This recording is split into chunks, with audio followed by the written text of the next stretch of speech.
আন্তর্জাতিক অপরাধ ট্রাইব্যুনালের বিচার শুরু হওয়ার পর আপনি পাকিস্তানে চলে যান, যেটা আমরা জানতে পারি।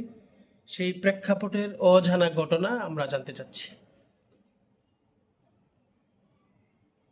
অজানা ঘটনা বলতে আপনি কি বোঝাচ্ছেন আল্লাহ ভালো জানেন। তবে আমি তো বাইরে চলে গিয়েছিলাম এবং অবস্থান করেছি বাইরে, নিরাপদে ছিলাম এবং শান্তিতে ছিলাম, আলহামদুলিল্লাহ। কোনো সমস্যা ছিল না। একটা দেশ ছেড়ে থাকা, পরিবার ছেড়ে থাকা, একটা বেদনা তো থাকেই, কিন্তু তার চেয়ে অনেক বেশি ছিল আল্লাহর দেওয়া সুযোগ সুবিধা, যেটা আমি ভোগ করেছি। সেটার যে আনন্দ, এটা আমার কাছে অনেক বড় ছিল। বাস আল্লাহ তাআলার মেহরবানি যে আল্লাহ দয়া করে আমাকে আবার ফিরিয়ে এনেছেন। তৃতীয়ত হলো যে আপনি পাকিস্তানে ছিলেন, ওখানে আপনি কেমন ছিলেন, কিভাবে আপনি দিনগুলো কাটিয়েছেন, আমরা একটু জানতে চাই। আলহামদুলিল্লাহ ভালো ছিলাম। আমি সেখানে খাওয়া দাওয়ার ক্ষেত্রেও কোনো সমস্যা ছিল না, বসবাসের ক্ষেত্রেও কোনো সমস্যা ছিল না। বসবাসের জন্য আমি যে এখানে থাকতাম, সেটাকে বলা যায় যে একটা 5 স্টার হোটেলের যে ফ্যাসিলিটিস থাকে সেগুলো আমি ভোগ করেছি। এবং খাওয়া দাওয়ার ক্ষেত্রেও সেখানকার একটা গেস্ট হাউস ছিল, ওই গেস্ট হাউস থেকে সবসময় আমাকে খানা দেওয়া হতো এবং ভালো মানের খানা দেওয়া হতো। আমি যেমন রুচি ছিল আমার, যেভাবে আমি চাইতাম সেভাবেই তারা আমাকে খানার ব্যবস্থা করে দিতেন। আরেকটি বিষয় হলো যে পাকিস্তানের জনগণ হাসিনার শাসনামল নিয়ে কি ভাবতেন, আপনার কাছে সেই বিষয়ে কোনো তথ্য আছে কিনা? আমি তো সেখানে পাবলিকলি মেলামেশা করতাম না মানুষের সাথে। আমি একটু কনফাইন্ড অবস্থায় ছিলাম ইচ্ছাকৃতভাবেই, কারণ সেখানেও যে কোনো ঝুঁকি ছিল না তা না। ইন্ডিয়ার যারা গোয়েন্দা বিভাগের লোক তারা সেখানে ছিল এবং সেখানে তারাও যে আমার জন্য নিরাপদ ছিল তা বলা যায় না।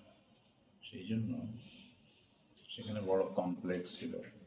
এটা ছিল জামায়াতে ইসলামী পাকিস্তানের একটা মানে কেন্দ্র, যেটা কেন্দ্রীয় স্থান, সেখানে আমি ছিলাম লাহোরে। তো আলহামদুলিল্লাহ আল্লাহ কুল্লি হাল, আমি সেখানে ভালো ছিলাম। আরেকটি বিষয় আমরা জানতে চাই, সেটি হলো যে পাকিস্তানের সাবেক প্রধানমন্ত্রী, যিনি এখন পাকিস্তানের জেলখানায় আছেন, ইমরান খানের সঙ্গে আপনার কখনো সাক্ষাৎ হয়েছে কিনা এবং তিনি বাংলাদেশ নিয়ে কি চিন্তা করেন? না, তার সঙ্গে আমার সাক্ষাৎ হয়নি, তবে তার বক্তব্য মানুষ যা শুনেছে আমিও শুনেছি। তিনি বাংলাদেশ সম্পর্কে নেগেটিভ কোনো ধারণা রাখেন না, খুবই পজিটিভ। এমনকি সেটা যারা আমাদের মতো লোকদের জন্য কোনো কোনো ক্ষেত্রে বিপজ্জনকও হতে পারত।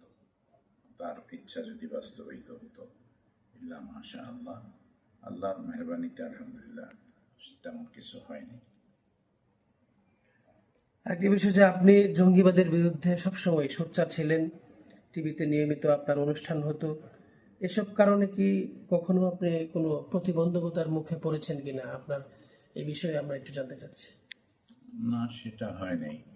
যে সমস্ত জঙ্গিবাদের নামে একটা তো হলো গভর্নমেন্টের একটা বানাউট নাটক ছিল, সেটিকে বাদ দিয়ে প্রকৃত অর্থে একটা জঙ্গিবাদ বলতে যা বোঝায়, 64 জেলায় যখন একসঙ্গে বোমবিং হয়েছিল তখন যে তৎপরতা ছিল সেটা নিয়ম কানুন বহির্ভূত ছিল, আইন বহির্ভূত ছিল। সেই জন্য তার বিরুদ্ধে সকল দেশপ্রেমিক এবং ইমানদারদের সোচ্চার হওয়া উচিত ছিল। আমিও তাদেরই একজন হিসেবে সোচ্চার ছিলাম।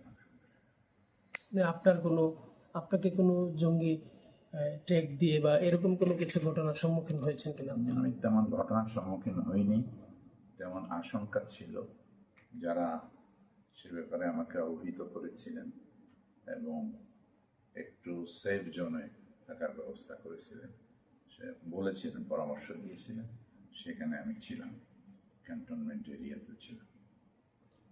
তাছাড়া তেমন কোনো প্রকাশ্যে আমাকে কেউ কোনো হুমকি ধমকি দিয়েছে এমনটি ঘটেনি। আপনার বিরুদ্ধে আনীত যুদ্ধাপরাধের অভিযোগ নিয়ে আপনি কি বলবেন? না, যুদ্ধ অপরাধের যে অভিযোগটা আমার বিরুদ্ধে আনা হয়েছে সেটাকে আমি দেখেছি, জাজমেন্ট যেটা বেরিয়েছে সেটা দেখেছি। সেখানে তো অভিযোগগুলি একেবারেই মিথ্যা ছিল। আমাকে বলা হয়েছে যে আমি আল বদরের প্রতিষ্ঠাতা ছিলাম ফরিদপুরে, অথচ আল বদরের সঙ্গে আমার কোনো সম্পর্ক ছিল না।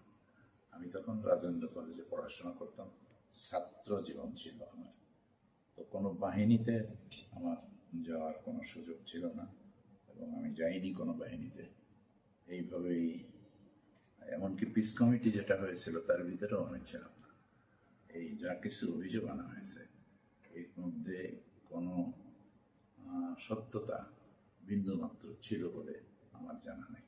আল্লাহ আলম বিশ্বর। এই বিচার নিয়ে এখন আপনার পক্ষ থেকে কোনো পদক্ষেপ আপনি নিয়েছেন কিনা জি। দেশে আসার পর, সেটাও আমরা জানতে চাই। জি জি, আসলে এ তো আইনগতভাবে মোকাবেলা করতে হবে।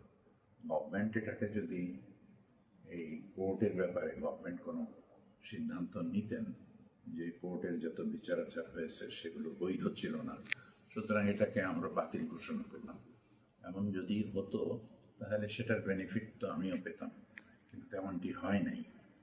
এখন আইনগতভাবে এর মোকাবেলা করার জন্য যে তৎপরতা প্রয়োজন সেটা আমি কিছুটা আলহামদুলিল্লাহ শুরু করেছি এবং বিশিষ্ট জনেরা দেশের, বিশেষভাবে যারা আইনজ্ঞ তারা, তাদের একটা প্যানেলের জন্য কাজ করছেন।